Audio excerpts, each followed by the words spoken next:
Hola mis amigos, we're making soft and chewy spice cookies.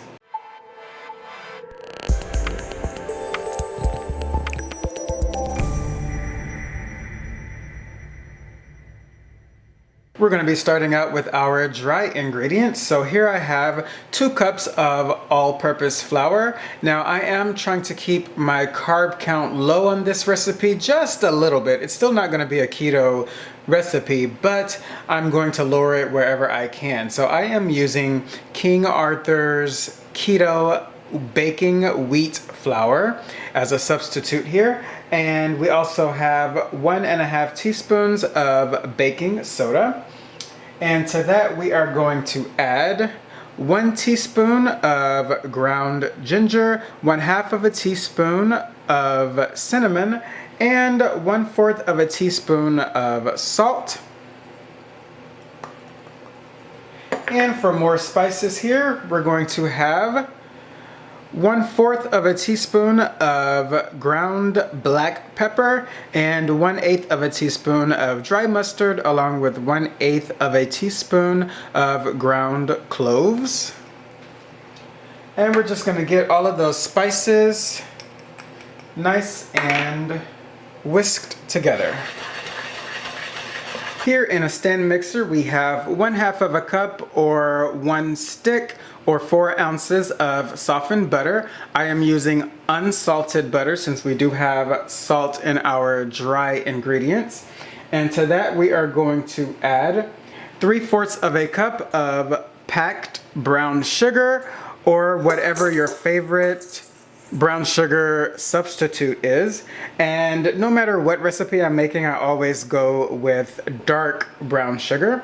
So we are just going to get this nice and creamed together for a couple moments, and then we will return. Next we're going to beat in 1/2 cup of molasses. And of course this is going to bring our carb count up.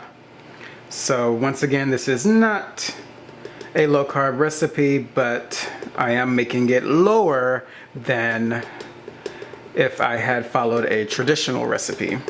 And we are just going to beat in that molasses until it is combined. Next we're going to beat in 1 egg. And I'm using an extra large egg since I am using that low carb flour, and low carb flours, as we know, tend to need a little bit extra help.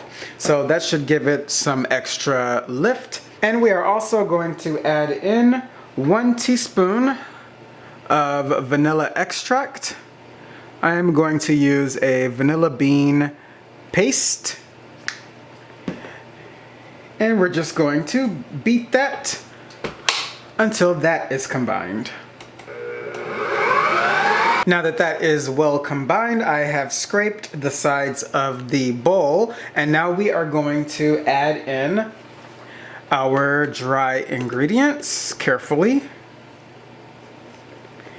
And you don't need to add them in a little at a time. We're just going to go straight into our mixing bowl, just as we do with all of our other cookie recipes. And we are just going to beat this in slowly on low speed just until it is incorporated with the wet ingredients. We do not want to overmix at this point. And of course, you're going to scrape the sides of your bowl as needed. By the way, our oven is preheated to 350 degrees Fahrenheit or 180 degrees Celsius. And here is what our cookie dough is looking like once it is completed. And now we are just going to place this onto a cookie sheet lined with parchment paper, or in my case, a silicone mat. And we're going to drop these in tablespoonfuls, but I'm using a large cookie scoop, which happens to be 1 tablespoon. And we're going to place these just a couple of inches apart. They will spread on their own. These will behave a little differently because I do have, again, that low carb flour, but shouldn't be too much of an issue because we have all of that molasses in there. So these should spread just fine on their own. Now into the oven we go for about 12 minutes at 350 degrees Fahrenheit. We are back after 12 minutes and our cookies are looking beautiful. And as you can see, they had no problem spreading on their own. Now what we want to do, especially if you are using a low carb or a gluten-free flour, you want to allow these to cool completely before we go to enjoy them because they may crumble on us. So I'm just going to let these sit for just a little bit and then we will be back to open one of these guys up and see how soft it is. We are back and these actually did not need much cooling at all. I touched them after about 5 minutes and they were nice and firm. So let's take a look at what we have and see how soft they are. So here we go. Ooh, nice.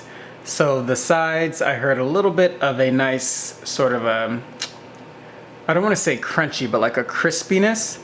But as you can see on the inside, we got a very soft crumb.